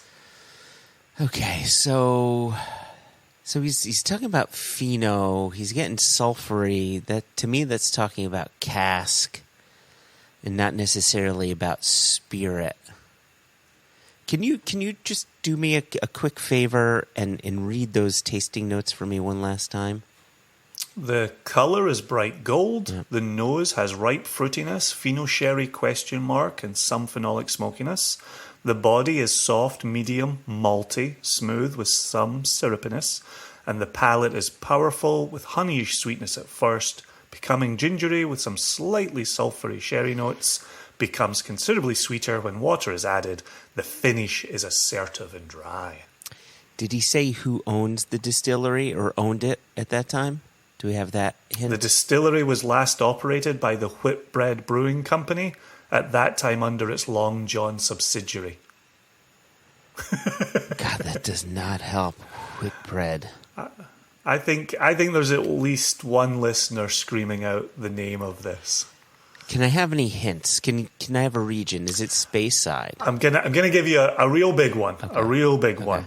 I don't think it's a slam dunk, but I think it's a big hint. The river blank flows into the sea at the port and boat building town of Peterhead, and the distillery site is nearby, close to the vestiges of an old fishing village. So the district within the region is Eastern Highlands. Okay. So a 1982 closed Eastern Highlands distillery that didn't have an official bottling. That does narrow it down a little bit. But at the time, was this part of the Highlands... Oh, wait. Eastern. Yeah, that's not going to work. God damn it. Is it... Man. All right. Okay, let me ask you this. Because I've got 2 ideas, but I'm nervous about my geography. And I'm nervous as well about the use of regional terms based on the year. And my own understanding whether or not these distilleries were Highland or Speyside, right? So with Eastern Highlands, you're not going to get any. You're not going to get Speyside confusion. You're not going to get any. No, you're talking like the chance of someone like a Glengarry being mistaken for a Speyside or in the late 80s. Like, it just wasn't happening. Is it a Glen? It is. Okay, because my initial gut went with Glens before I heard the regionality. Okay. Shuddered. Okay. I'm going to take a somewhat shot in the dark. Mm-hmm. And I'm going off of that forceful palate. From gentle nose to forceful palate. Mm-hmm. And I've only had 2 bottlings from them before. Mm-hmm. And one of them was purchased at Aberlour Distillery when we were with Graham Usher and Lee Zaro and Bino Gopal and Aaron and Ben Weldy, and I'm sure I'm missing someone. Because you love making incomplete lists. You know it. Hashtag you know it. Is it Glenoogie? So I didn't have to bring up the name of the river. I didn't have to bring up our dear friend Michael Nolan, who is currently traveling Ireland and Scotland and is the one known collector of this distillery that sits near the River Oogie. It is Glenoogie. Dun, dun, dun, dun, dun. I don't know what song I'm singing. We are the champions, my friends. I will give you full credit. I would not have got that in a million years. Even the Peterhead, I just don't know anything about Glenoogie. I just thought it would be fun since Nolan presented us with the blind SCN at the end of Drammers. Yeah. That we would use his favourite distillery for the blind tasting and Michael Jackson experience in today's episode. Well, the other part of it was I had somewhere in the back of my head that brewery bit was somewhere in the back of my head, and I couldn't remember if it was Glenoogie or is it Glenwivis? Wyvis. Mm-hmm. And so I took a shot in the dark and I connected it to the two Glenoogies that I've had where I've had that experience that Michael Jackson was talking about. And it felt 50-50 in my head. So there we go. Well, there you go. You can walk taller today knowing that you identified the Glenoogie from the 1989 Michael Jackson Malt Whiskey Companion. I never even knew that there was a River Oogie. I don't remember that part of it. But if I had said the River Oogie flows into the sea, you'd have been like, I think I know this distillery now. So what was the one sentence that always gives things away? So you said, I'm going to hold off. It's always the geographical. Oh, it was the River Oogie. Gotcha. And then it was Peterhead. So I held it back as a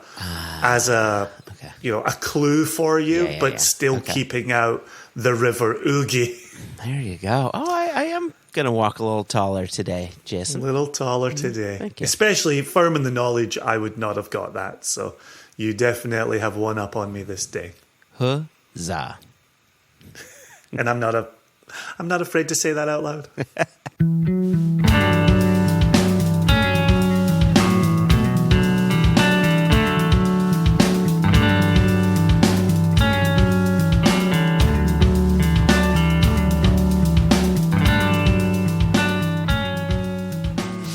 So, thanks to Gerry Duggan. Indeed. Thank you to you, Jason, for that game. It's so nice to be able to play that game, just you and me. And huge thanks to Ben Homan as well for sending in the email. If anybody else wants to send in an email, if you've got some questions, you can reach out to us, questions@onenationunderwhiskey.com. You can email us, info@singlecastnation.com. You can always Instagram us or Twitter us if you want. No one seems to do that, so just go with the email. That's fine. And then the last thing I'll say is please go to Apple Podcasts. Please give us a review, a nice one, if you wouldn't mind. 5 stars. We'd love it. Drop a little comment in there, and we'd love to read it on the Padcast podcast. And that's it, Jason. You got anything else? Or are we done? We donezo. Yeah, it's been such a good news episode that you and I have been craving. Good news for Extra Extra, good news for One Nation Under Whiskey, good news for the industry. And I feel like today we've really celebrated that. I don't know if we had the opportunity in the last episode to celebrate the fact that our Backwoods Rye, which we've been speaking about for all eternity, has been both released and sold out. And that we did mention has been that. A magnificent experience. We did mention that. We did mention that in the last episode? Yeah, we did. Yeah, because we talked about it being a 48-hour sellout. Oh, yes. Yes, we did. Yes, we did. Well, hell, I'm going to keep celebrating that news because Lee and Bree, again, put their trust and their faith in us and the nation. And we and the nation came through great guns. So, boom. Very exciting to get out of here remembering even more wonderfully good news. Oh, beauty. Well, I'm gonna toast to that, Jason. I've got my glass in hand. Cheers to the listeners. Cheers to everybody celebrating July 4th when it comes. Here's to freedom. And here's to everlasting peace. Peace.